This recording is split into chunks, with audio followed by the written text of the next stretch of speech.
బాధ వెంటాడుతున్న అంతకాలం జ్ఞానానికి నేనెవరున్నో తెలుసుకోవాలన్న ప్రశ్నకి ఆవశ్యకత ఉంటుంది. ఒక్క క్షణమైన ఆలోచనలు ఆపిన తర్వాత కలిగిన అనుభవం ఏదైతే ఉందో, జ్ఞానం ఉందో, ఆ జ్ఞానానికి జాగరణ అని పేరు. గమనింపు కూడా అవసరం లేదు అని తెలియటం పేరు మౌనం అని. మౌనం అంటే ఏం చేయకుండా ఉండటం కాదు. ఏం చేయకుండా నువ్వు ఉండలేవు. ఏం చేయకుండా నేను ఉండలేను అని తెలిస్తే మౌనం. ఇప్పుడు మనం ఏం చేస్తున్నామంటే చూడనవసరం లేని దాన్ని చూసే ప్రయత్నం చేయటం, చూస్తున్న దాన్నే అది కాదనుకోవటమే అజ్ఞానం అంటే. చిత్రం చూడండి. రివర్స్లో ఉన్నారండి, అటు కుడి ఎడమన్నా చేయండి, ఎడమ కుడి, మీరు ఇష్టం అండి. ప్రపంచం నుంచి పరమాత్మను అర్థం చేసుకుంటారు, పరమాత్మ నుంచి ప్రపంచాన్ని అర్థం చేసుకుంటారు.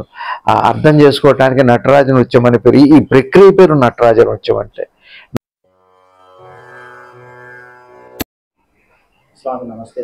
స్వామి శ్రీ రమణ భగవాన్ వారి వద్దకి ఒక పంజాబీ భక్తుడు వచ్చి అడుగుతున్నారు, ధ్యానించేటప్పుడు నేను ఒక రకమైన ఆనందాన్ని అనుభవిస్తున్నాను, అప్పుడు ఆ ఆనందం అనుభవించేది ఎవరి అని ప్రశ్నించుకోవాలా అని అడిగారు.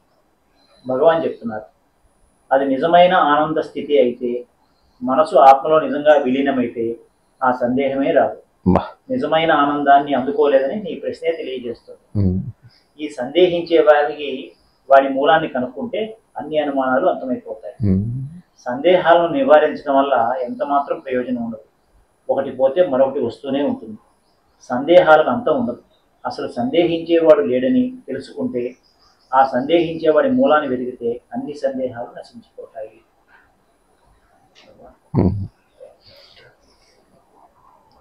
ఓం శ్రీ శివానంద గురుభ్యో నమః. శ్రీ ఆంజనేయ పరబ్రహ్మణే నమః. ఆత్మబంధువులు, ఆత్మస్వరూపులైన రమణ భక్తులందరికీ నమస్కారం. ఓం నమో భగవతే శ్రీ శివానందాయ. ఓం నమో భగవతే శ్రీ రమణాయ. భగవాన్ శ్రీరమణ మహర్షుల వారు అనుగ్రహం చేసిన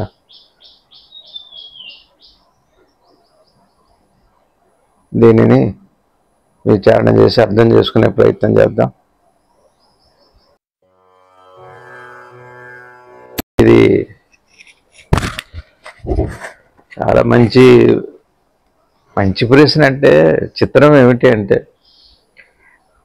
మనం పుస్తకం చదువుతున్నాం అనుకోండి, ప్రశ్నలన్నీ పాతగానే కనపడతాయి. సమాధానాలు కూడా భగవాన్ చదివేటప్పుడు ఓ పుస్తకం చదివినా, ఒక పేర చదివినా, చదివాం అనుకుంటాం.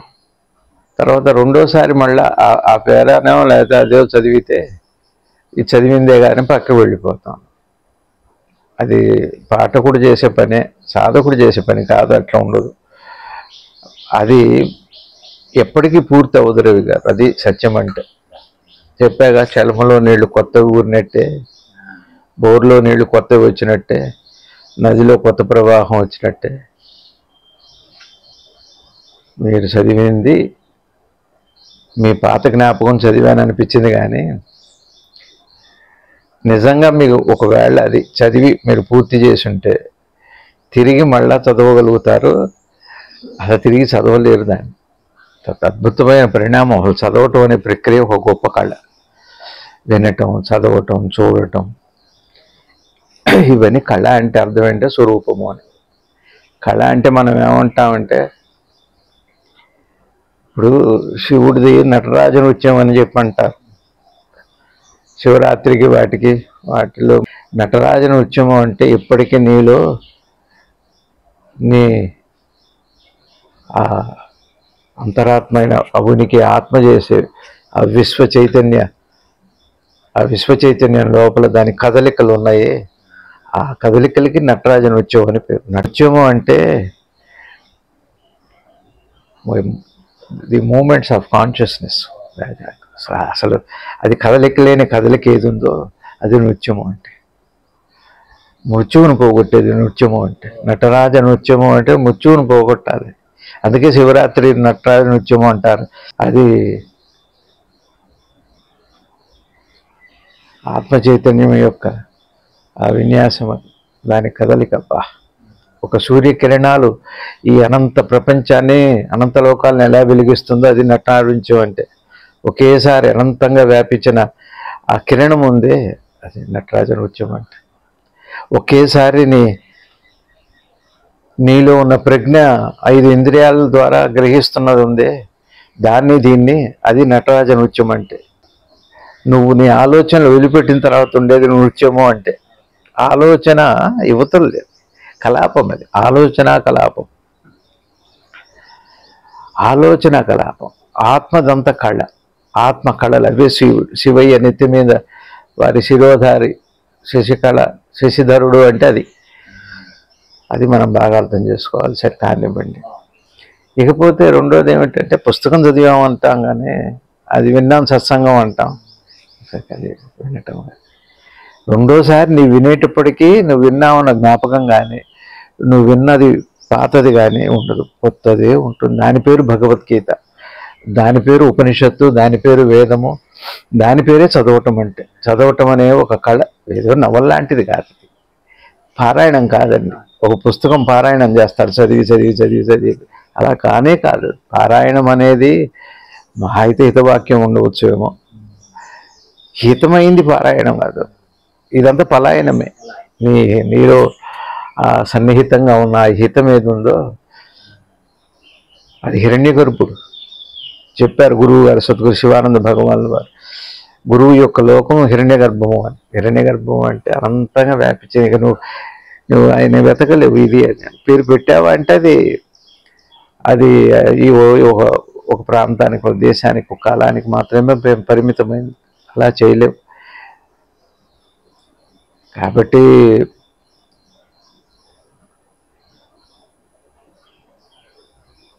ఈ ప్రశ్నలోకి వెళితే ఇక్కడ ఉన్నాయి చూడండి. వారి ప్రశ్నలో ఏముంది, నేను ధ్యానం చేసేటప్పుడు ప్రస్తుతం ఆయన ధ్యానం అనే ప్రక్రియ ఒకటి ఉంది.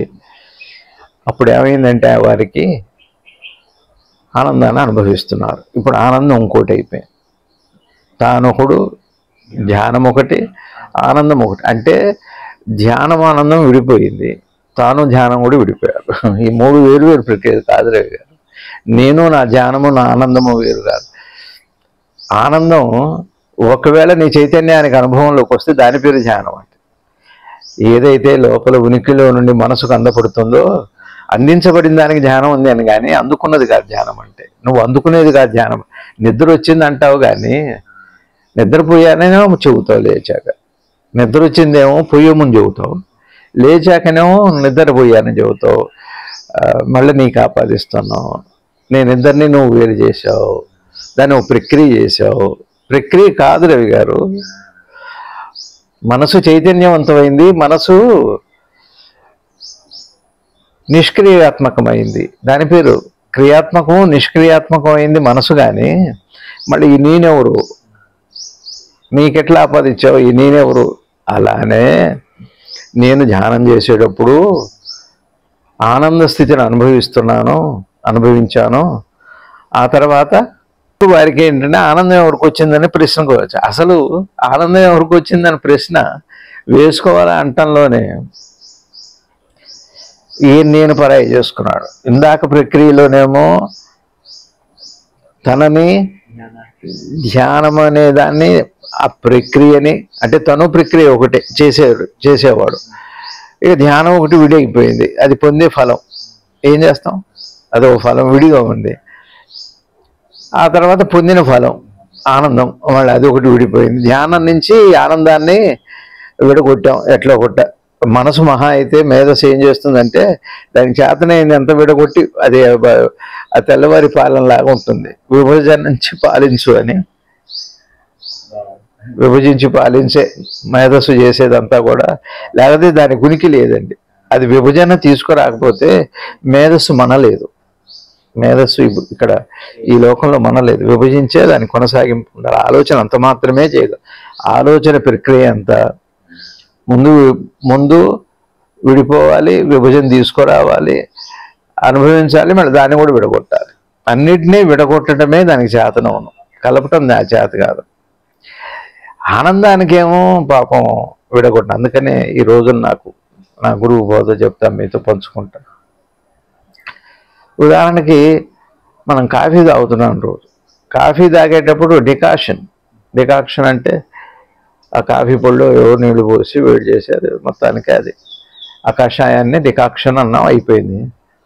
ఆ తర్వాత అందులో అదే పాలు కలిపాం. పాలు కలిపిన తర్వాత అది కాఫీ అయిపోయింది. అదేనా ధ్యానం కూడా? కాఫీ లాంటిదేనా?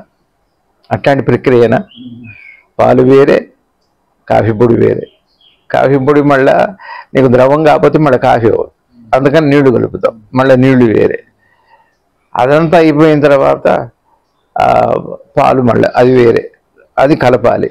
కలపటం అనే ప్రక్రియ ఒకటి ఉంది, ప్రక్రియ వేరే. మళ్ళీ ప్రక్రియ ఒకటి విడిగా లేదు, అదే ఉంది. అది భౌతికమే, విషయం అంతా భౌతిక జీవనం అంతా అలా. సరే, ఆ తర్వాత దాని రంగు మారింది, అప్పుడు దానికి పేరు కూడా మారింది, దాని రూపం మారింది, దాని పేరు కూడా మారింది. అప్పుడు పాలు అనవు, అట్లనే కాఫీ డికాక్షన్ అనవు, కాఫీ అనే పేరు వచ్చింది. తర్వాత పాల రంగు మారిపోయినాయి. పాల రంగు ఏం మారిందా అంటే డికాషన్ రంగు కూడా మారిపోయింది. డికాషన్ రంగు ఏం మారిందా అంటే నీళ్ళ రంగు మారింది. మొత్తం ఈ ప్రక్రియలో దాని స్వరూపం అంతా మారిపోయింది. ఇక అది అక్కడ అయిపోయాక పాలకున్న రుచి వేరు, కాఫీకి ఉన్న రుచి వేరు, కాఫీ అయిన తర్వాత వచ్చిన రుచి వేరు. ఆ తర్వాత అప్పుడు నీకు ఆనందాన్ని ఇస్తుంది. ఒకవేళ నీకు కావాలంటే ఒట్టి పాలు తాగితే అది వేరు, ఒట్టి డికాషన్ తాగితే, అదిగా చెబుతున్నారు బ్లాక్ కాఫీ.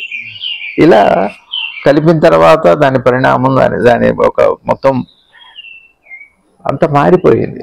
ప్రక్రియలో అంత మారి కదలది. ఇక్కడ ఒక చిన్న ప్రశ్న మిమ్మల్ని అడుగుతా, మీరే చెప్పండి, నాకు తెలియక అడుగుతున్నాను. ఈ పాలు మీరు కలిపారు కదా, దేంట్లో కలిపారుగా, ఇప్పుడు ఏమైంది? అది అయింది కదా. పాలు ఏమైనాయి? మారిపోయిందిగా, పాలేగా. పాలు మారినాయా? మారినాయా? ఒక్కసారి మీరు ఇంకొక గిన్నెలో పాలు చూడండి, అవతల ఇంట్లో పాలు చూడండి, ఒకసారి తల్లి పాలు చూడండి, ఒకసారి నీ మురి పాలు చూడు, ఎక్కడ పాలల్లో ఏం మారలే. నువ్వు తీసుకొచ్చిన ప్రక్రియలో వచ్చిన మార్పు అది. నీ ఆత్మ చైతన్యము మనసుతో చేరి, విషయ ప్రపంచంతో చేరి డికాషన్లా కాఫీలా మారిపోయిందో తప్పితే ఆ ఒరిజినల్ చైతన్యం దాందే, ఆనందం, ధ్యానం కూడా దాందే, అది కూడా నువ్వే. నువ్వు నీ ధ్యానము నీ ఆనందము కలిపి పేరు ధ్యానమని. కానీ యువతలు చేసిన కాఫీ డికాషన్ లాంటి ప్రక్రియ కాదని తెలిసిన రోజున ఈ సందేహాలన్నీ పోతాయి. ఇది ఇవాళ గురువుల బోధ. గురువుల బోధ రోజు తాగే కాఫీనే మీరు ఒక్కసారి చూడండి. ఇప్పుడు ఇక్కడ ఏం జరుగుతుంది? నా ఎరుక వచ్చింది, మెలకు వచ్చింది. మెలకు రాగానే మనసుగా మారింది, మనసుగా మారి విషయ ప్రపంచంలో చేరినప్పుడు విషయ ప్రపంచం అయిపోతుంది. ఆ లోపల ఉన్న ఆత్మ ఇప్పుడు విషయంగా మారిపోయింది, విషయగా మారింది, జీవుడుగా మారింది. నేను దేహం అనే భావం వచ్చింది, నేను మనసుననే భావం వచ్చింది, అంటే విషయభావం. అందుకనే చెప్పాగా, ఎరుక మెలకు వచ్చాక మనసుగా మారి పరిసరాలతో, అంటే ప్రకృతితో కలిశాక, ప్రపంచంతో ఈ కలిసిన తర్వాత ఇందాక నేను కాఫీ అన్నట్టుగా అప్పుడు పరిసర స్పృహ, విషయ స్పృహ వచ్చింది. కానీ వచ్చినప్పటికీ కూడా ఒకసారి ఇప్పుడు ఇంట్లో పిల్లలు కాసిన పాలు ఉంచేగా నువ్వు కాఫీ కలుపుతావు, కాసే తోడుకు ఉంచేగా పాలు కలుపుతున్నావు.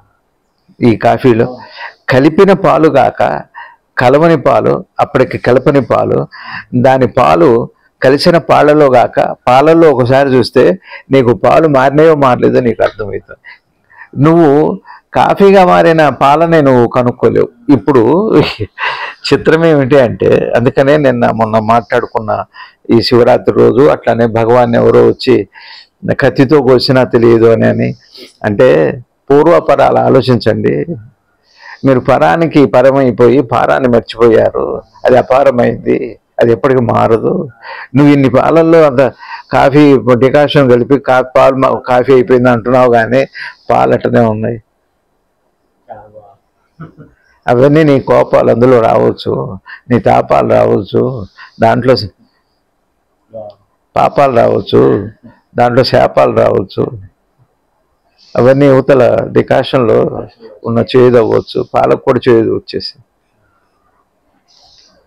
పాలకు కూడా చేదు వచ్చి, నువ్వు ఒకవేళ పంచదార కేవలం తీపే ఉంది, పంచదార డబ్బాలో ఉన్న పంచదారకి తీపే ఉంది, డికాషన్తో కలిసాక అంత చేదు కలిపి, చేదుతో కలిపిన తీపి ఉంది, లేకపోతే తీపితో కలిపిన చేదు అయి ఉండవచ్చు.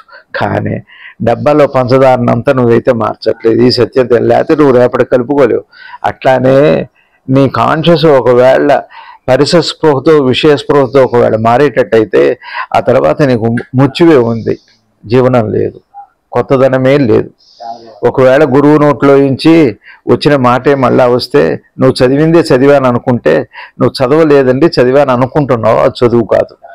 అందుకనే ప్రహ్లాద స్వాములు వారు చదివిన నెల చదువులోనే సారం ఎలా అంటే, సారం ఎప్పుడు అలానే ఉంది, సారము నిరంతర ఊట అది.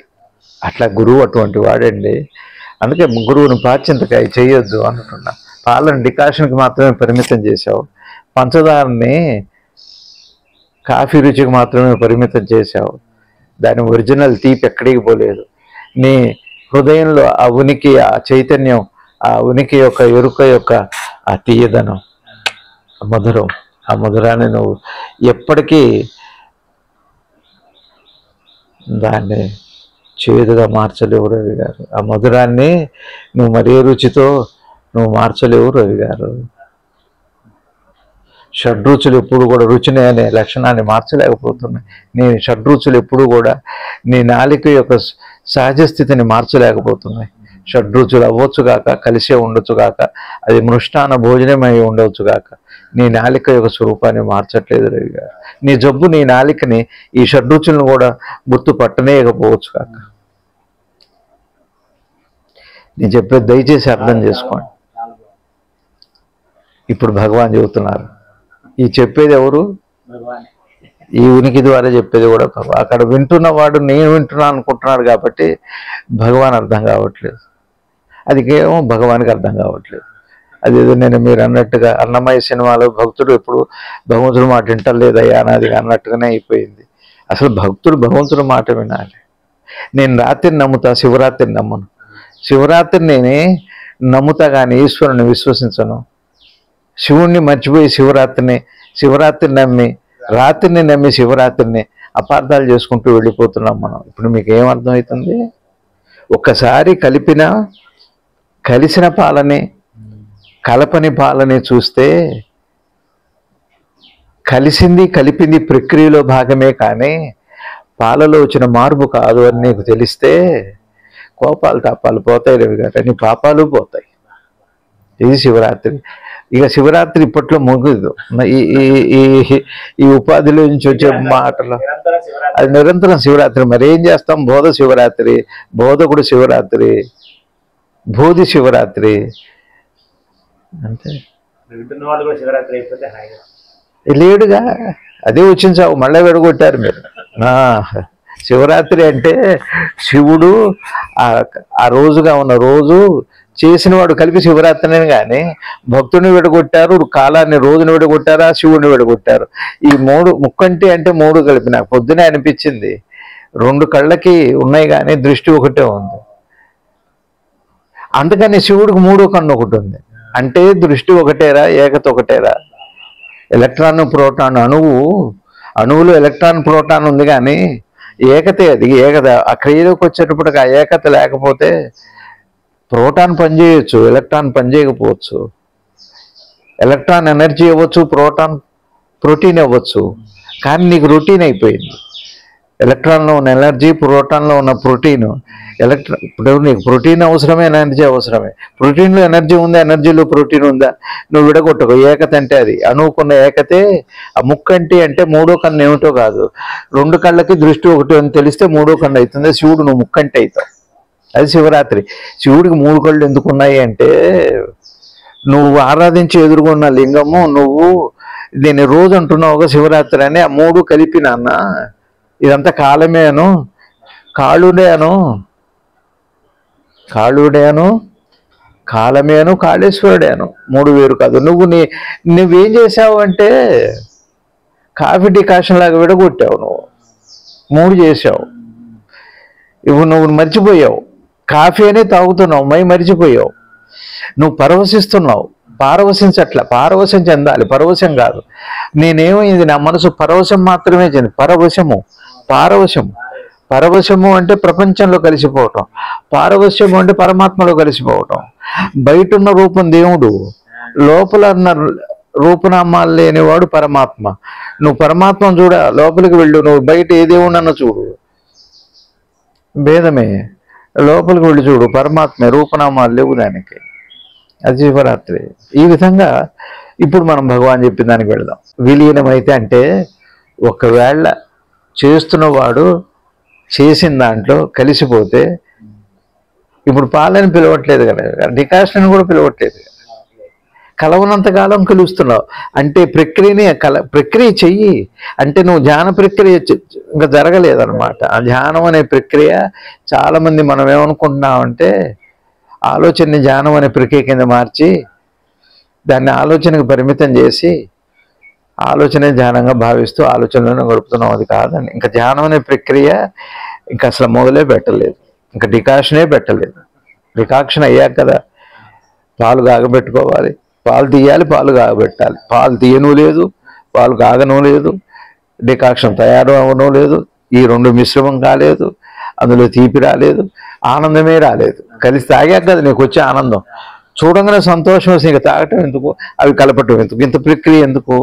అయితే ఇవంతా కలిపే శివుడు అంటే ఆ పాలు, ఆ డికాక్షను, ఆ కాఫీ, ఆ తాగేవాడు మొత్తం కలిపి వేరు శివుడు. కానీ నువ్వు తాగేవాడు వేరు, డికాక్షన్ వేరు, పాలు వేరు, పరమేశ్వరుడు వేరు. మళ్ళీ ఎన్ని ముక్కలు చేస్తావండి? అబ్బాబ్బాబ్బా, పీసులు చేసి పీసు అంతా పోగొట్టుకుంటున్నాను తప్పితే పీసు ఏమిటో ఇంతవరకు అర్థం కాలేదు. అది సరే కానివ్వండి. ఇప్పుడు ఏమంటున్నారు? అయితే జ్ఞాన ప్రక్రియ జరగలేదు అంటున్నారు. ఏం భగవాన్ ఎప్పుడు దయామయుడు, ఆయనకి ఇతరులు లేరు కదా. ప్రశ్నకే చెబుతున్నారు, ప్రశ్నించిన వాడిగా చెప్పేది. మనసుకున్న ప్రశ్నకి చెబుతున్నారు. భగవానికి ఎప్పుడు ఇతరులు లేరు అంటే నీకు అజ్ఞానంలో ఉంది, ఆయన అజ్ఞానం. లోకంలో 2 ఉన్నాయి. ఇప్పుడు అమృతం పుట్టినప్పుడే విషం కూడా పుట్టింది, 2 ఒక్కసారి.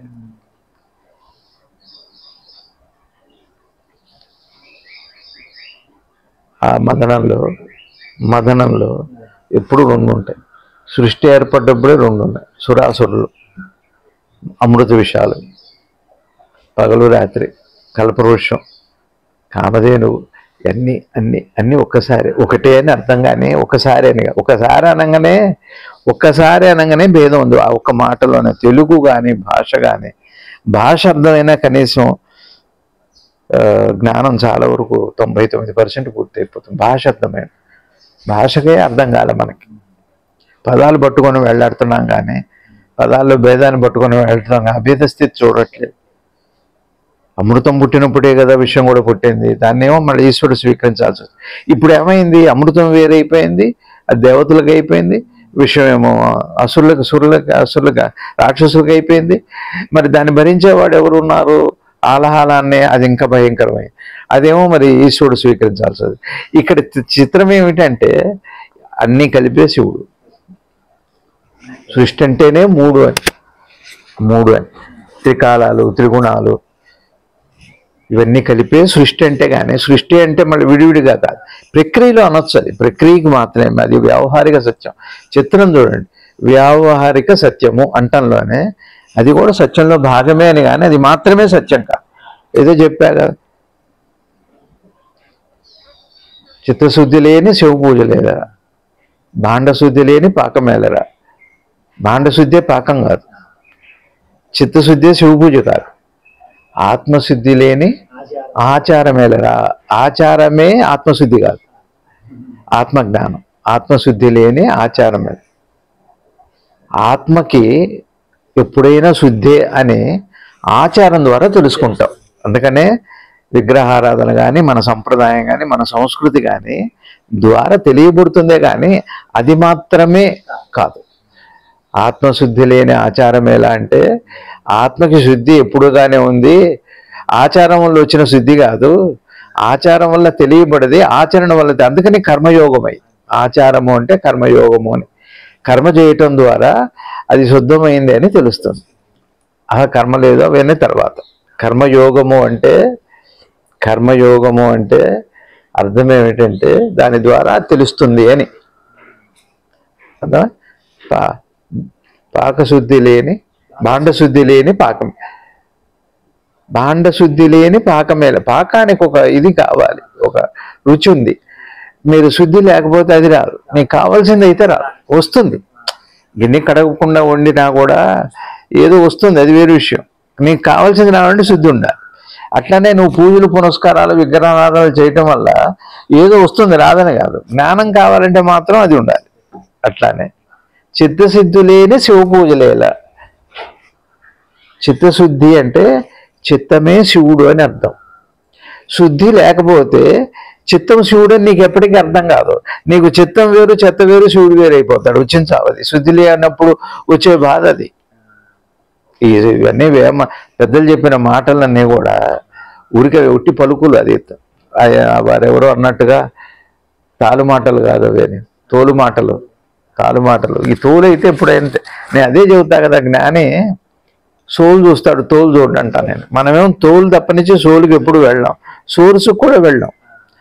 అట్లా రిసోర్స్ కూడా ఒకసారి సోర్సు దానికి కావాల్సినటువంటి ఫోర్స్ అంతా ఈశ్వరుడే, వేరు కాదు. అదే లింగం అంటే. ఒకటి రవి గారు, నిన్ను చూసుకోవటానికి లింగాన్ని చూస్తున్నావు అంతే. నిన్ను చేరుకోవటానికి లింగాన్ని దగ్గరికి వెళ్ళావు, కానీ లింగం నిన్ను మహా అయితే శివుడి దగ్గరికి వెళ్ళడం, నిన్ను నువ్వు చేరుకోవటానికి. ఇప్పుడు చూడండి, ఏది చేసేవాడికి అది ఉండదు. ఒక హార్ట్ స్పెషలిస్ట్కి హార్ట్ ప్రాబ్లం ఉండవచ్చు, ఒక డయాబెటాలజిస్ట్కి డయాబెటీస్ ఉండొచ్చు. అది ఎట్లనే, అవి లోక సత్యం, లోక వ్యవహారం. అలానే ఎంత దూరమైన ప్రయాణం చేస్తాం జ్ఞానం కోసం, కానీ ప్రయాణమే అవసరం లేని, ప్రయాణమే లేని, గమ్యమే లేని, గమ్యం కానీ గమనం కానీ, గమ్యం కానీ గమనం కానీ. గమనము అంటే కదలి, కానీ గమనింపు అని. గమనింపు కూడా అవసరం లేదు. అందుకనే భగవాను ధ్యానం చేయకు సంస్థమై ఉండంటే అదే అని. మరి గమనం కూడా అక్కర్లేదు. గమనము అంటే ఒకటి నడక, రెండు గమనింపు అక్కర్లేదండి. ఊరికుండు, అది మౌనం. గమనింపు కూడా అవసరం లేదు అని తెలియటం పేరు మౌనం అని. మౌనము అంటే ఏం చేయకుండా ఉండటం కాదు. ఏం చేయకుండా నువ్వు ఉండలేవు. ఏం చేయకుండా నేను ఉండలేను అని తెలిస్తే మౌనం. ఉండలేరండి మీరు. చేయటం అంటే కేవలం పూజ వరకు పరిమితం చేశారు. ఇప్పుడు జ్ఞానం కూడా పూజ వరకు పరిమితం చేశాం. నమ్మన వాడు ఏంటంటే పూజలో ఏముందంటున్నాడు. అందుకని వాడు పూజ మాత్రమే చేయడు, అన్నీ చేస్తూనే ఉంటాడు. పూజ చేసేవాడు కూడా పూజకి మాత్రమే పరిమితం చేశాడు. కాబట్టి ఇద్దరు సమానం అయిపోతాం. అదే పరిమితం కాంది అది. గమనము గమ్యము.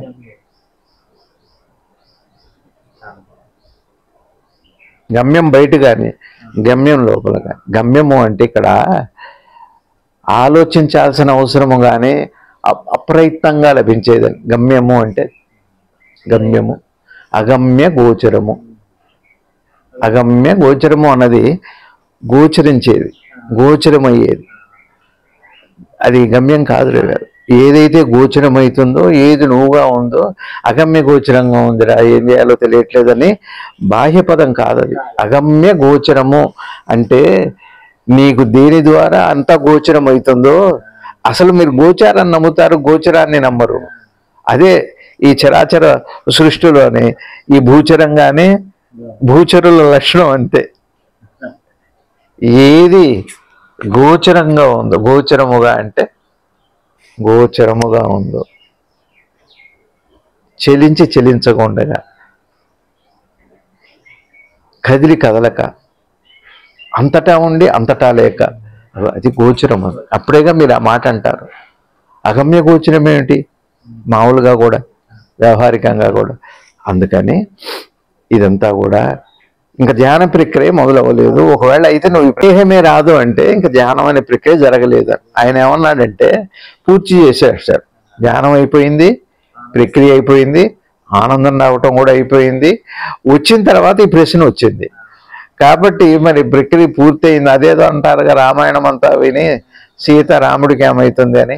రామాయణంలో పిడకల వేట అంటే నేను అన్నాను కుడి ఎడమైతే అంటారు కదా, ఏ ఎడం కుడి అయితే కుడి అంటే అర్థం ఏం లేదు. లింగాన్ని నువ్వు అనుకున్నా, నువ్వే లింగం అనుకున్నా ఏం ప్రమాదం లేదు, శివుడికి ఏం బాధ. అసలు నిజమైన కుడి ఎడమలు అవే.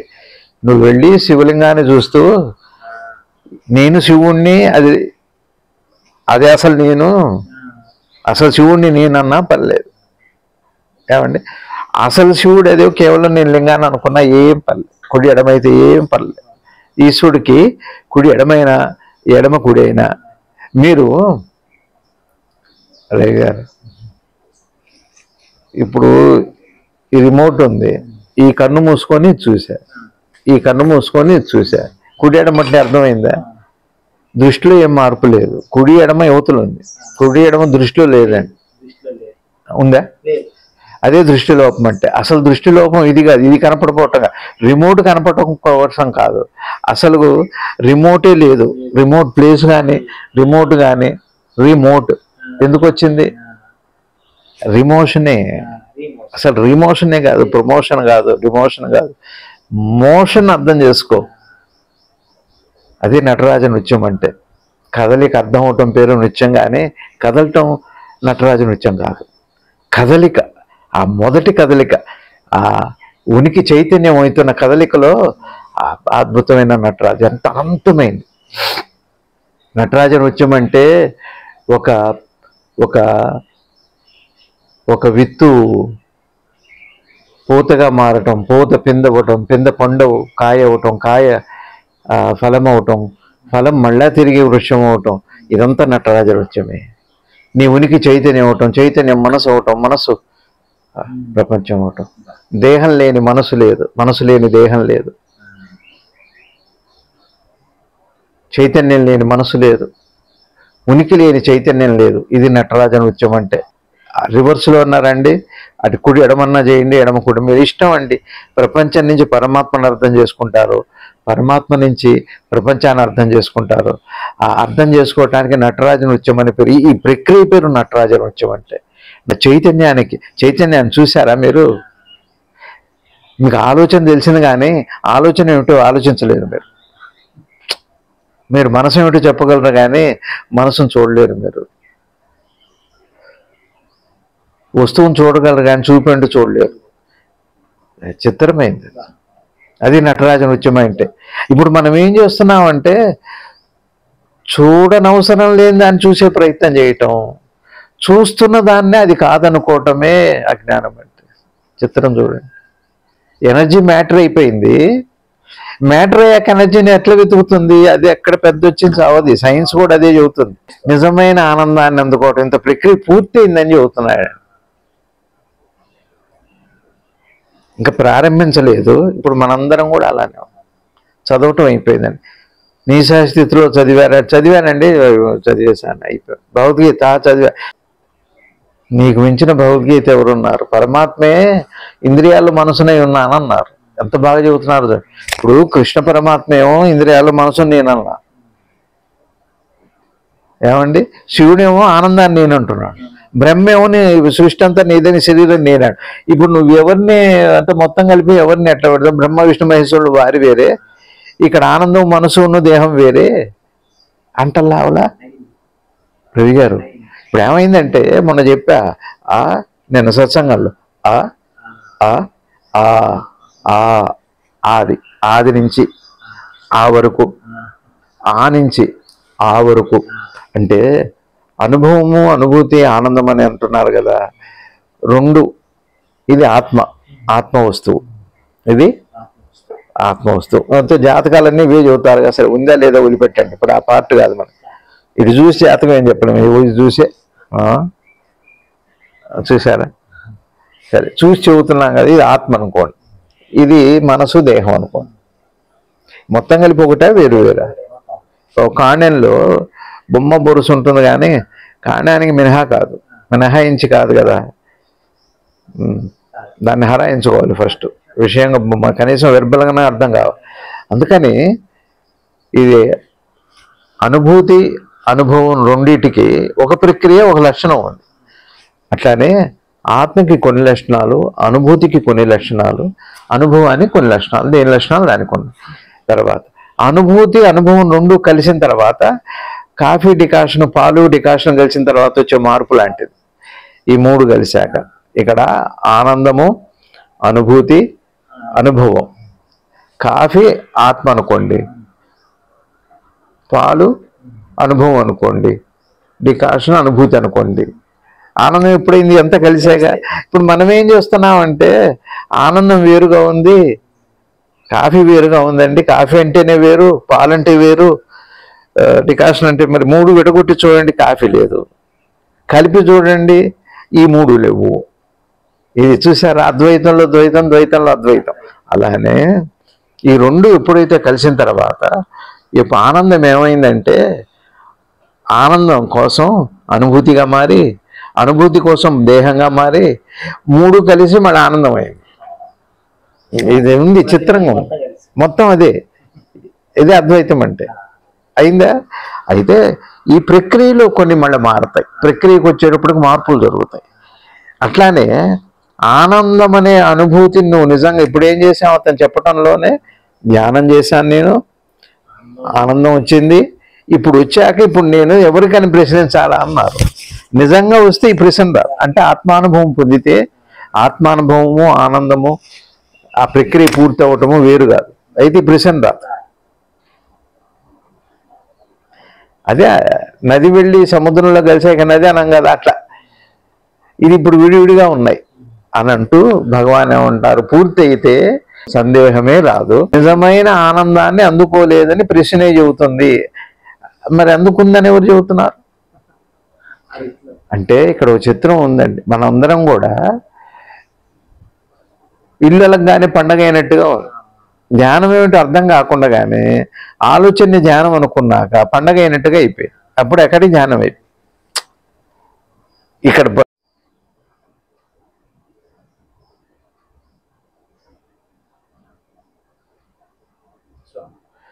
ప్రక్రియ భగవాన్ ఏమన్నారు, ఒకవేళ నీకు ఆత్మ ఆనందం నిజంగా దొరుకున్నట్టయితే మళ్ళీ యువతలకు వచ్చాక ఈ ప్రశ్న వేయాల్సిన అవసరం రాదు అని అన్నారు. చిత్రం ఏమిటో తెలుసా రవి గారు?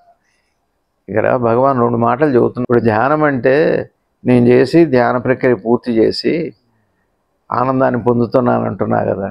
ఇక్కడ సూటి మార్గం ఒకటి ఉంది. పూర్తి చేశారు, ఆనందం వచ్చింది అన్నారు కదా. కానీ ఇప్పుడు ఏమొచ్చింది? సందేహం వచ్చిందా? ఇప్పుడు ఆనందం వచ్చింది, ఇప్పుడు ఏమొచ్చింది? ఇప్పుడు రెండు ప్రక్రియలు అయిపోయినాయి. అంటే ఏదో ఒకటి పూర్తి కాల. కాబట్టి ఇక్కడ సూటి మార్గం ఏమిటో తెలుసా అండి? ఇంత ప్రక్రియ చేసే బదులు ఏది ధ్యానం చేసి ధ్యానంలో ఆనందాన్ని పొంది ఒక ప్రక్రియ అయినా కానీ పూర్తి అయినా కానీ అయింది అనుకున్నాడు. నేను మీరు కూడా అయిందని అనుకుంటున్నాం. ఆలోచన ఓ 2 గంటల ఆలోచన చేసేసి తెల్లవారులు ఆలోచన ఒకటే రవి గారు, మీరు తెల్లవారుల శివరాత్రి కానీ ఏ రాత్రి కానీ మనసుకి మీరు పని అప్పచెప్పారంటే ఏ పనైనా అది జాతరే కానీ జాగరణ కాదు. జాగరణ కాదు. ఒకవేళ ఒక క్షణం ఆపిన ఆ కలిగిన అనుభవం ఉందే జాగరణ అంటే నీకు మెలకు జ్ఞానం కలగటం అని. జాగరణ, శివరాత్రి జాగరణ అంటే శివుడు అనగా జ్ఞానమే కదా. శివుడు అనగా దాని అర్థమేమో మీకు అనుభవంలోకి రావటం పేరు జాగరణ. అరే వాళ్ళని జాగృతి చేయండిరా, జనజాగృతి అని జాగృతి అనే పేరు. అంటే వాళ్ళకి అవేర్నెస్ కలిగించండి, చైతన్యం కలిగి. జాగరణ అంటే అర్థం ఏంటంటే ఒక్క క్షణమైన ఆలోచనలు ఆపిన తర్వాత కలిగిన అనుభవం ఏదైతే ఉందో, జ్ఞానం ఉందో, ఆ జ్ఞానానికి జాగరణ అని పేరు. జాగరణ అన్నది ప్రక్రియ, భౌతికమైన ప్రక్రియ, మానసిక ప్రక్రియ కాదు, ఫలానికి పెట్టిన పేరు. జాగరణ అంటే ఫలానికి పెట్టిన పేరు. End result. మీకు అర్థమైందా? ట్రీట్మెంట్ అంటే జబ్బుకు అంతకాలం వాడింది కాదు, వచ్చిన తర్వాత మీకు వచ్చిన స్వస్థతకి పెట్టిన పేరు ట్రీట్మెంట్ అన్నది. ట్రీట్మెంట్ అని మనం దేన్ని అంటాం? మీరు వెళ్ళి ఒక పుండు శుభ్రం చేయించి దానికి మందు రాయించి డ్రెస్సింగ్ చేయించి తగ్గేంతవరకు చేసే ప్రక్రియ ట్రీట్మెంట్ అంటున్నాం. అందుకని అడిగే వాళ్ళు ఏమడుగుతారు, ట్రీట్మెంట్ అయిందా అంటారు. ట్రీట్మెంట్ అయ్యాక మీకు ఆ పుండు వాడికి కనపడదు, నీకు కూడా కనపడదు. అసలు అది ట్రీట్మెంట్ అంటే జాగరణ అనే మాటకు అర్థం ఏమిటంటే ఒక్క లిప్తకాలమైన మనసు ఆగిన తర్వాత దాని అర్థమేమో తెలిస్తే ఆ అనుభవం పేరు, ఆ జ్ఞానం పేరు శివరాత్రి. అంటే జాగరణ అనే మాట, శివరాత్రి అనే మాట, శివుడు అనే మాట అర్థాలు వేరు కాదు. ఇప్పుడు శివరాత్రి అన్నా, జాగరణ అన్నా, శివుడు అన్నా, దాని అర్థం అన్నా, మీరు ధ్యానం అన్నా, మీరు ఏ పేరన్నా పెట్టండి, ఒకటే. దాన్ని అంతా కలిపితే ఒక మాట పేరు జాగరణ. ఒక చోట ఏమో జ్ఞానం అన్నారు, ఒక చోట ధ్యానం అన్నారు, ఒక చోట చిత్తశుద్ధి అన్నారు. దాన్ని శివరాత్రి రోజు జాగరణ అన్న మాట వాడారు. ఆ జ్ఞానానికి పర్యాయంగా జాగరణ అన్న పదం వాడారు. ఉపవాసం అని కూడా వాడారు. ఉపవాసము అంటే మనసుకి ఆలోచనలు పదే పదే వస్తున్నాయి కదా. ఏ కారణం చేత వస్తున్నాయి? కోరికలు వస్తున్నాయి కదా. కోరికల వల్ల ఆలోచనలు కదా. మరి కోరిక ఎందువల్ల వస్తుంది? తెలుసుకునే ప్రయత్నం పేరు ఉపవాసం. అసలు మనసుకి కోరిక ఎందుకు కలుగుతుంది? అదే అడుగుతున్నారు. అసలు షుగర్ ఎందుకు రావాలి? అసలు మరణం ఎందుకు రావాలి? అసలు జన్మం ఎందుకు రావాలి? అసలు ఈ ప్రపంచంలో కష్టాలు ఎందుకు రావాలి? ఎందుకు ఈ బాధలు ఏమిటి? ఇట్లాంటి ప్రశ్నలన్నీ వస్తున్నాయి. ఈ ప్రశ్నల సమాధానం కోసం చేసే ప్రయత్నం పేరు ఉపవాసం. తెలిసిన తర్వాత వచ్చే సమాధానానికి జాగరణ అని పేరు. జ్ఞానం అంటే అది. జాగరణ జ్ఞానం వేరు కాదు. జాగరణ జాగృతి పరచడం, చైతన్యపరచడం అంటే సమాధానం కదా. మీకు అర్థమవుతుందా ఉపవాసం అనే మాటకు అర్థం? నాకు ఈ కష్టం, ఇప్పుడు నాకేవో పిల్లలు లేరు, ఉద్యోగం లేదు, వ్యాపారం లేదు, అనారోగ్యం, ఇది తగ్గించు స్వామి, నాకు నువ్వు కనపడు స్వామి, ఇది కోరిక తీర్చు స్వామి అని కదా శివుడి దగ్గరికి వెళ్ళారు. అయితే ఒకనొక 10 జాగరణల తర్వాత, 10 భౌతిక ఉపవాసాల తర్వాత అసలు ఈ కోరిక ఎందుకు కలిగింది, అసలు ఈ శివుడు ఎవరైనా కోరిక వస్తుంది. అసలు కోరిక అంటే ఏమిటన్న ప్రశ్న. ఇప్పుడేమో కోరికను వాడుకున్నాం, ఏదో ఒక రోజున పరిణామంలో అసలు కోరిక అంటే ఏమిటన్న ప్రశ్న వస్తుంది. ఆ ప్రశ్న కోసం దాన్ని అర్థం చేసుకునేటప్పుడు, అర్థమవుతున్నప్పుడు నువ్వు వదిలిపెడుతున్న విషయాలకి ఉపవాసం ఉంది. ఉపవాసం అంటే ఏమిటి రవి గారు? తినకుండా ఆపటమేగా. వినకుండా ఆపటం, తినకుండా ఆపటమేగా. మనసును కోరకుండా ఆపటమేగా ఆలోచనలు ఆపటం అంటే. మీకు అర్థమవుతుందా? అసలు కోరిక ఎందుకు వచ్చింది? వచ్చే కదా దీనికి. మీకు తినాలనిపిస్తేగా పిజ్జాలును బర్గర్లు ఏమన్నా ఇవాళ తినే అనారోగ్యాలు కారణమైన ఈ లైఫ్ స్టైల్ డిజార్డర్ అంతా. ఒక మాటలో చెప్పాలంటే లైఫ్ స్టైల్ డిజార్డర్ ఏమిటో తెలుసుకునే ప్రయత్నం పేరు ఉపవాసం. అది అర్థమైన తర్వాత కలిగిన క్షణానికి జాగరణ అని పేరు. జ్ఞానం అంటే అది, అదే శివరాత్రి. సరే, ఇక్కడ భగవాను ఆ ప్రక్రియ పూర్తి అవ్వలేదు. సరే, ఈ పూర్తి అయితే నీకు ప్రశ్న నిజంగా నీకు ఒకవేళ ఆనందమే కలిగితే నీకు ఈ సందేహం రా. ఇప్పుడు నేనేం చెబుతున్నా, ఇందాకేం చెప్పా, ఒకవేళ ఇంత చేసి మీకు ఆనందం వచ్చినా కానీ ఈ ప్రశ్న వస్తాం. అందుకనే మీరు ఒకసారి చూడండి, ఒకసారి మనం భగవాన్ ప్రశ్నలలో చూస్తే జ్ఞానం పొందాక కూడా పతనం అవుతుందా, పడిపోతాడు, అవకాశం ఉందా అని అడుగుతారు చాలామంది. ఏమండి ఇప్పుడు షుగర్ వచ్చాక మళ్ళీ రివర్స్ అయ్యాక మళ్ళీ వస్తుంది అని అడగట్లా? ఏమండి క్యాన్సర్ తగ్గాక కూడా మళ్ళీ మొలకెత్తుంది అని అడగట్లా? అట్లనే జ్ఞానం వచ్చాక కూడా మళ్ళీ, ఇప్పుడు ఈయనేమో ఆత్మానందం పొందే అంటే జ్ఞానం వచ్చినట్టేగా. వచ్చాక మళ్ళా ఎవరైనా ఎందుకు ప్రశ్నిస్తున్నాడు అంటే మళ్ళీ అజ్ఞానం వచ్చిందా, వస్తుందా, అవకాశం ఉందా? ఒకవేళ నీకు వస్తే మళ్ళీ వచ్చే అవకాశం ఉందా లేదా? ఇవన్నీ ఇదివరకు వచ్చినాయి. ఇప్పుడు ఏంటి అంటే భగవాన్ మార్గమే కాదు, జ్ఞాన మార్గమే. జ్ఞానం ఏం చెబుతుంది అంటే ఇంత ప్రక్రియ నువ్వు ధ్యానం చేసుకో, ఏం చేస్తావో అవన్నీ చేస్తావు, ఏవో ఉన్నాయి కదా పద్ధతులు, విధానాలు ఏవో ఉన్నాయిగా, అవన్నీ అట్లుంచు. ఈ సందేహం అయ్యాక వచ్చిందా, ఓ ముందు వచ్చిందా? ఇంత ప్రక్రియ అయ్యాక వచ్చింది. కాబట్టి ముందే భగవాన్ ఏమంటున్నారంటే సరే దాన్ని వదిలిపెట్టు, ఆ ప్రక్రియను వదిలిపెట్టు. నీకు ఆనందం వచ్చిందా రాలేదా, నువ్వు ధ్యానం చేసావో చేయలేదా, అసలు ధ్యానమే కాదా, ఇవన్నీ వదిలిపెట్టు. అసలు ఈ సందేహం ఎవరికి ఇప్పుడు అడుగు, ఆ తర్వాత దాని అర్థం. ఇప్పుడు ఈ ప్రశ్నకి సమాధానం తెలిసినా తెలుస్తుంది. ఇది సూటి మార్గం. ఇక్కడిదే ఇది, అది అక్కడిది కాదు. అదేమో ఆనందం పొందిన తర్వాత అది ఎక్కడో అక్కడిది అది ఇంత ప్రయత్నం తర్వాత. మళ్ళీ ఇక్కడికి వచ్చాక ఇక్కడే ఉంది, ముందు ఇక్కడ దీన్ని ఎత్తుకో.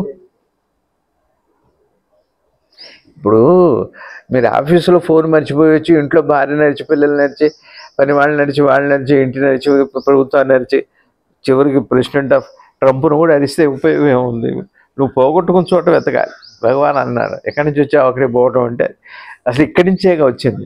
ఫస్ట్ ఇక్కడే చూడు. ఆ సందేహించేవాడెవరు, బాధపడేవారెవరు, ధ్యానం చేసేవాడు.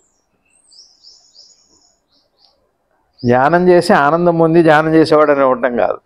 ఆనందం పొందుతావో పొందవో, ధ్యానం చేస్తావో వదిలిపెట్టు. అసలు ముందు ధ్యానం చేసేవాడు ఎవరు? ఇక్కడే వెయ్యి, ఫస్టే వెయ్యి, స్టార్టింగ్లోనే వెయ్యి. అందుకనే తగాదాల్లో గొడవల్లో కూడా అసలు ఇదంతా ఎందుకు వచ్చింది చెప్పంటారా? చివరి గొడవ దాకా వెళ్ళరు. అసలు ముందు ఎక్కడ మొదలైంది చెప్పండి అంటారు. ఇది అదే సూటి మార్గం. మనందరికీ చాలా తేలికైంది ఏంటంటే, ఇప్పుడు చిత్రం ఏంటంటే గారు, ఇంత ధ్యానం ప్రయత్నం చేసి ఏదో పద్ధతిలో ఏదో విధానంలో ఆనందాన్ని పొంది, సరే అదేదో అర్థమైందో అర్థం కాలేదు, చేశానో చేయలేదు, వదిలిపెట్టండి, విమర్శ కాదు. వచ్చాక ఏంటి, యువతలకు వచ్చాక ఇది ఎవరైనా ప్రశ్నించాలని అనుతున్నాం. కానీ ఏందయ్యా, నీ ఇంట్లో నాకు పెళ్లి చేసుకోవాలనిపించింది, నాకు సినిమా చూడాలనిపించింది, నాకు గోంగూర పచ్చడి తినాలనిపించింది, నాకు అది చూడాలనిపించింది, నాకు ఇది చేయాలనిపించింది. ఈ అనిపించడం ఏంటి ఎప్పుడన్నా చూసాం? ఒకసారి జ్ఞానం, ఆనందం అవి తర్వాత వదిలిపెట్టాం. అసలు ముందు ఇక్కడ ఇవన్నీ కోరుతున్న వాడు ఎవరు చూడండి సార్.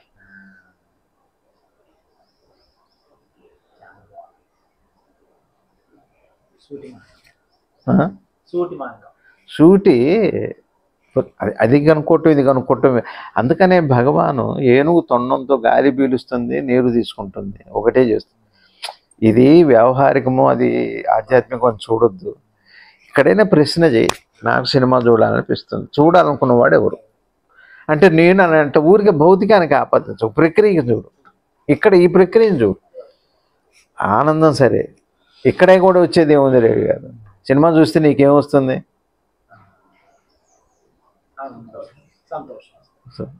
ధ్యానం చేస్తే ఏమొస్తుంది?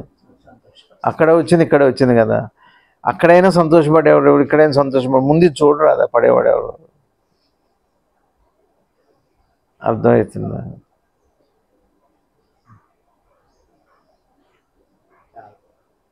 అందుకనే ఇన్వెస్టిగేషన్స్లో వచ్చిన వాళ్ళకి వీళ్ళకి ఉన్న పూర్వ సంబంధం ఏంటని చూడమంటారు. అది దేవాలయంలో దొంగతనమా, అది షారు సెంటర్లో దొంగతనమా, లేకపోతే పూరి గుడిసెలో దొంగతనమా? అసలు వచ్చిన వాడికి వీడికి ఏమిటి సంబంధం, ఏ ప్రాంతం వాడని సీసీ కెమెరాలని మూమెంట్స్ చూసేది ఏమిటంటే ఎంత సంబంధమే.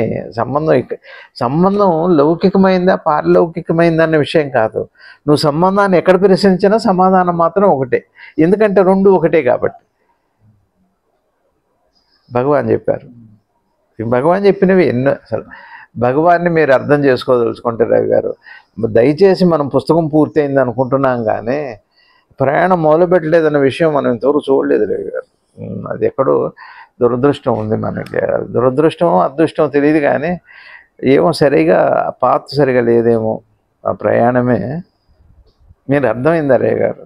ఇప్పుడు ఇళ్లల్లో కూడా నీకు అసలు ఈ దుర్బుద్ధి ఎందుకు పుట్టిందిరా? అసలు నీవు ఇక్కడ ఉండి నీకు ఆలోచన రావటం ఏంటి? అసలు నీకు అట్లా ఎట్లా అనిపించింది అని అంటల్లా ఇళ్లలో కూడా. అది ఆధ్యాత్మికం అని అడుగుతున్నారా?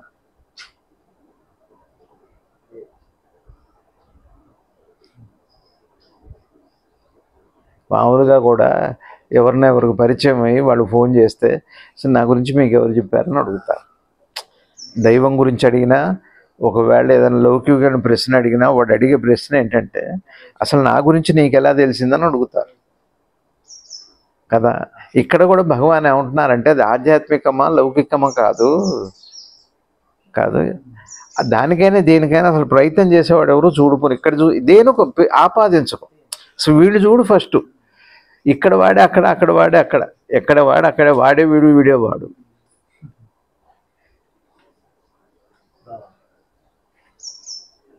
నీకు అర్థమవుతుంది సందేహాలను కేవలం ఇక్కడ భగవాన్ చెప్పటం ఇది కేవలం ఆధ్యాత్మికంగా నేనెవరన్న ప్రశ్నకి, ఆ శివుడు ఎవరన్న ప్రశ్నకి, లేకపోతే ఆత్మ ఎవరన్న దానికి కాదు. ఇక్కడ అక్కడ ఇది ఇహం కానీ పరం కానీ నీకు వరంగా మారిపోతుంది. నువ్వు ఈ సందేహించేవాడు ఎవరు అని భార్యను సందేహిస్తున్నావు, దైవాన్ని సందేహిస్తున్నావు. ఏమిటి తేడా? సందేహమేగా. సందేహించేవాడిని చూడు ముందు, అక్కడ భార్యనే దేవుణ్ణి వదిలిపెట్టు. నాకు దాని మీద అనుమానం ఉంది అన్నది ఎవరి మీద అన్నది ప్రశ్న కాదు. అనుమానం ఎందుకు వచ్చిందని చూస్తారు కానీ అక్కడ XYZతో ప్రశ్న కాదు. ఇక్కడ ఆధ్యాత్మికమైన లౌకికమైన భగవాన్ కూడా అదేమంటున్నారు, సందేహించేవాడిని మూలాన్ని. ఆ ప్రశ్నకి కాదు, వారు మొదట అడిగిన ప్రశ్నకి కాదు. ఒకవేళ సందేహించేవాడిని నువ్వు వెతికే కనుక్కుంటే ఏ అనుమానాలు అన్నీ అంటే దానికేనా? ఇంక ఇక్కడ ఏం లేవా మనకి? నా భార్య, నా పిల్లలు, జబ్బులు, రోగాలు, కష్టాలు, సుఖాలు, ఈ ప్రపంచం ఏంటి, అసలు ఎందుకు పెట్టాడు, అసలు ఇవి ఎక్కువగా. అసలు అవి ఎవరు అడుగుతున్నాయండి? ఇప్పుడు నీకు తెలియని దాని గురించి నువ్వు అడిగే వాటికి నీకు తెలియలే పోరా అంటారు. ఒకవేళ నీకు తెలిసింది అడిగితే చెప్పడానికి ప్రయత్నం చేస్తారు. ఒకసారి ఎవరినో మా బాబాయ్ ఒక ఆయన వస్తే విజయవాడలో మీ అడ్రస్ ఎక్కడని అడిగాడు. ఫస్ట్ ప్రశ్న ఆయన ఏమన్నా అంటే, నీకు విజయవాడ తెలుసా అని నన్ను అడిగాడు. చిన్నతనం తెలియదు అన్న. నీకెందుకు మరి అడ్రస్ అన్నా?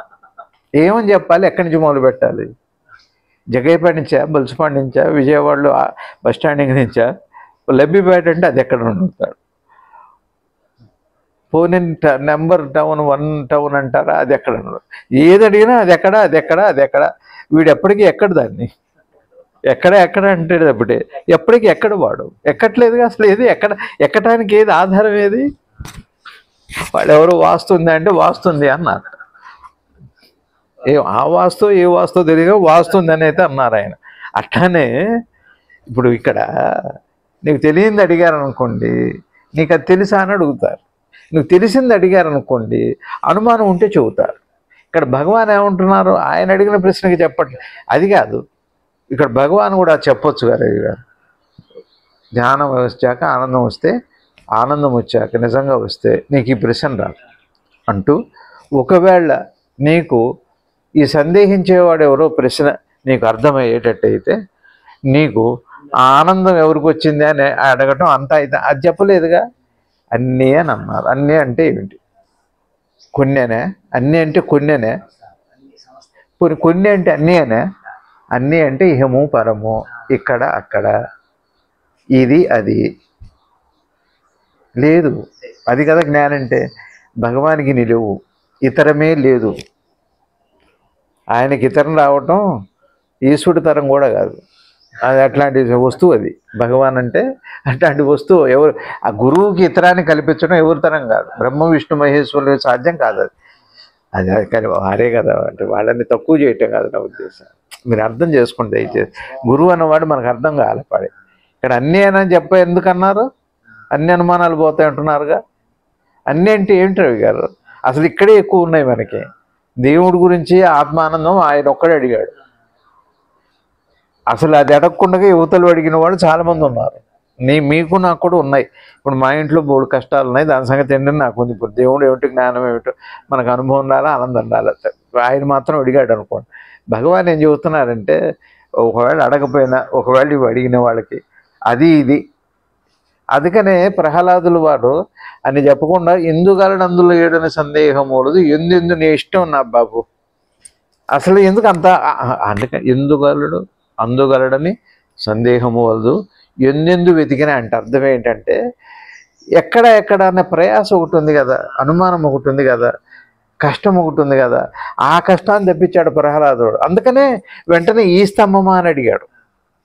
ప్రహ్లాదులు వారు చెప్పిన సమాధానంలో ఈశ్వరతత్వాన్ని ఎట్లా ప్రతిపాదించాడు ఆయన భాగవతోత్తముడు?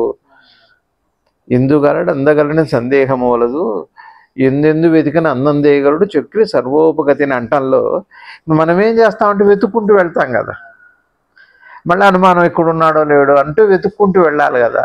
ఆ ప్రయాసంతా తగ్గించేసి, మానసికంగా శారీరకంగా ఏ ప్రయాసాలు తగ్గించేసి, ముందు ఒక్క క్షణంలో ఆ పెద్ద అనుమానాన్ని తీసేసి, అందుకని భగవాన్ ఏం చేశారు? ఒక్కసారి ఇహం పరం అని వెతకండి. ముందు సందేహించేవాడిని చూడు, అది ఈ సందేహమా ఆ సందేహమా వద్దు, అది ఆధ్యాత్మికమా లౌకికమా వద్దు, అది లౌకికమైన సమాధానమా పారలౌకికమైన సమాధానం పేరు పెట్టద్దు, నువ్వు ఒక్కటే చూడు, ఈ సందేహించేవాడు ఎవరు ఇప్పుడే చూడు, ఇక్కడే చూడు, దీన్ని చూడు, నీకు అన్నీ పోతాయి. లైట్ వెలిగితే చిన్నపిల్లాడు వచ్చి అడుగుతున్నాడు, ఒక కరెంట్ వస్తే అన్నీ కనపడతాయా? చూడు నాన్న, నువ్వు కనపడతావమ్మా, మరి నా బొమ్మ కనపడుతుందా, నాన్న కనపడతాడా, చెల్లి కనపడుతుందా, అన్నీ కనపడతాయా? వాడికి తెలియదు అన్నీ. అంటే ప్రహ్లాదుడు అదే చేశాడు. తండ్రి గారికి ఒకే పర్యాయం ఎంత శ్రమ పోగొట్టాడో చూడండి. ఆయన ప్రహ్లాదుడు. ఆహ్లాదం నీ హృదయంలోనే అక్కడే ఉందని చెప్పటమేగా ప్రహ్లాదుడు అంటే. అక్కడెక్కడ తిరుగుతా కదా, ఈ స్తంభంలో ఇదొక స్తంభమేగా. దేవాలయానికి నవద్వారాలు ఎట్లా నవరంధ్రాలతో కూడిన ఈ దేవాలయం, అందుకని శివాలయము అన్న, ఈ బతికున్న శివం అన్నారు భగవాన్, అందుకని ఆ మాట వాడే శివరాత్రిలో. ఇంత వివరణ ఇస్తున్నాను అనుకోకండి. ఇప్పుడు భగవాను అది పోతుందని చెప్పొచ్చు కదా, చెప్పట్లే, అన్నీ పోతాయి అంటారు. ఏమన్నీ అంటల్లో మళ్ళీ 2 ఉన్నాయి. అన్ని అంటల్లో ఏమేమి ఉన్నాయంటే, ధ్యానం చేసేవాడు, ధ్యానం అనే ప్రక్రియ తర్వాత ఒక అనుభవం పొందటం, అనుభవం పొందాక ఆనందం రావటం, ఆనందం వచ్చాక మళ్ళీ దేహ ప్రపంచంలోకి వస్తాం కదా, ఈ ఇహ ప్రపంచంలోకి వచ్చాక మళ్ళీ ప్రశ్న వస్తుందిగా, ఇవన్నీ కాక అక్కడికి వెళ్ళాక వచ్చిన ఆనందం గురించి ఎవరికి మళ్ళీ ప్రశ్నించాలా అని, అట్లానే ఇక్కడికి వచ్చాక ఈ ప్రపంచంలో ప్రశ్నలు ఉన్నాయి. ఇవి అన్నీ చూడండి. సూటి మార్గం అంటే అర్థం ఏంటంటే, ఇహానికి పరానికి రెంటికి ఒకేసారి సమాధానం దొరికితే సూటి అని. సూటి కాంది ఏంటంటే ఒకటి దొరికితే ఇదో అదో వస్తే. ఇప్పుడు ఏ అంటే యాంట్ ఎన్నిటికి అర్థం వస్తుంది? 4టికి ఎందుకు కాకూడదు? అట్లా కాదు, అది పూర్ణంగా అట అన్నీ అర్థం చేసుకోండి. అది ప్రశ్న ఎంత గొప్పదో. ఇప్పుడు ఇదే మళ్ళీ రేపు నన్ను అడిగితే ఇది రాదంటే, సందేహాన్ని నివారిస్తే దీనికి సంబంధించిన అవసరం, దానికి సంబంధించిన. ఇప్పుడు ఒకవేళ అది తీరితే ఇది వస్తుంది. చాలామంది అది పొందాక కూడా ఈ ప్రపంచంలో అనుమానాలు ఉన్నాయి. పోనీ ఇక్కడ తీరితేనేమో దాని గురించి ఉంది. భగవాన్ చెప్పేది, ఒక సందేహం తీర్చావా, మరి ధ్యానం ఎందుకు చేయాలని అడుగుతాడు. ధ్యానం చేసేవాడు ఎవరిని అడుగుతాడు. పోనీ ఇట్లా ఎన్ని అడుగుతావు నువ్వు? ఆనందం అంటే ఏమిటి? మరి భగవంతుడు మరి ఆనందం ఎందుకు పెట్టాడు? మరి ఆయన అయితే ఇంతని ఎన్ని, అసలు నీకు ఆధ్యాత్మికంగా ఎన్ని ప్రశ్నలు ఉన్నాయో, లౌకికంగా కూడా లౌకికంగా ఎన్ని ఉన్నాయో, ఆధ్యాత్మికంగా అన్ని ప్రశ్నలు ఉన్నాయి రవి గారు. నీకు రాకపోతే అది వేరే విషయం. నీకు అసలు నాస్తికుడికి ఏవీ రావు. ఇక్కడికైతే అసలు ప్రశ్నలు రాకపోవచ్చు, బాధ అయితే అందరికి వస్తుంది. జ్ఞానం అందరికి రావచ్చు, బాధ అయితే మనసును. అందుకనే మొన్న చెబుతారు రవి గారు, బాధ వెంటాడుతున్నంతకాలం జ్ఞానానికి నేనెవరు అన్నా తెలుసుకోవాలన్న ప్రశ్నకి ఆవశ్యకత ఉంటుంది. బాధ ఉంది కాబట్టి, బాధ ఉన్నంతకాలం ఈ సృష్టిలో నేను ఎవరు అన్నదానికి సమాధానం తెలియాల్సిందే. నేనెవరు అంటే రవి గారు, ఈ సందేహించేవాడు ఎవరు చూడని, ఇక్కడ ప్రాసెస్ అన్నమాట. అయితే మరి మీరేం చెబుతారండి మళ్ళీ? ఇప్పుడు ఇవాళ ఈ ఉపన్యాసం ఎవరో వింటున్నారు ఇవాళ యూట్యూబ్లో. ఇవాళ ఎట్లా అంటే, మొన్న ఈ ప్రాసెస్ చెప్పా, మొన్న దాంట్లో పూర్వపరాలు అనే అది విన్నదా మన సమాధానం. మీరు ఏదన్నా వినండి, ఎంత అద్భుతమైంది. ఇప్పుడు మనప్పుడు మా చిన్నప్పుడు ఉండేది ఆట, బాగుండేది, సరదాగా. తేలదు పెట్టదు. ఒక అవ్వ మా మంచం మీద కూర్చొని ఇస్త్రాకులు కుడుతుంటే ఆ సూది కాస్త దాంట్లో పడితే ఎట్లా వస్తుంది అంటే మనం చెప్పాలి పిల్లలం. అంటాం. అంటే వస్తుందా? రాదంటే వస్తుందా? అట్లా విసుకొచ్చి నిద్రపోతాడు వాడు. ఈ 2-3 ప్రశ్నలతోనే నిద్రపోతాడు. అట్లాంటిది కాదు రే గారు. అది ఇస్త్రాకు, సూది కుట్టం, ముసలమ్మ, బావి, నులక మంచం కాదు ఇది. అదే సూటి అనే మాటకు అర్థం ఏంటంటే, సూటి అంటే ఇహానికి పరానికి సమాధానం ఒకే పర్యాయం రెండు క్లియర్ అయిపో. జ్ఞానం అంటే జ్ఞానము అనే మాటకు అర్థం రెండు అని, రెంటిల్లో. ఇప్పుడు చూడండి మళ్ళీ ఎంత అద్భుతంగా చెబుతున్నారు. మళ్ళీ సమాధానం కూడా చెప్పారు. సందేహాలకు అంతం ఉండదు, సమాధానానికి కూడా అంతం ఉండదు. ఒక సమాధానం వాడికి అవ్వచ్చు, మనం ఇంకోటికి కుదరదు. అందుకని ఏమిటి, ఎవరికి వాళ్ళు ఇదంతా కాదు. కానీ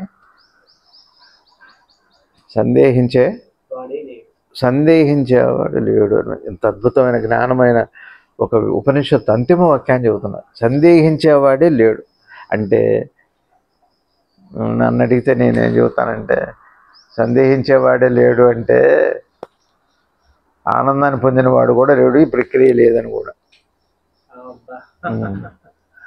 ఉంది. చూడండి మీరు ఇంత ధ్యాన ప్రక్రియ చేసి రేపు మీరెవరు ఆనందం పొందుతారు కదా. మరి పొందినవాడు ఉన్నాడికేగా ఈ ప్రశ్న వచ్చింది, సందేహించిన వాడికేగా. అసలు సందేహించిన వాడే లేకపోతే ఆనందం పొందేవాడు ఉంటాడా? అది కదా జ్ఞానం అంటే. అది భగవాన్ రమణ మహర్షుల వారి పాదాలకు ప్రణమిలుతూ ఓం నమో భగవతే శ్రీ రమణాయ, ఓం నమో భగవతే శ్రీ శివానందాయ. భారత్ మాతాకు జై.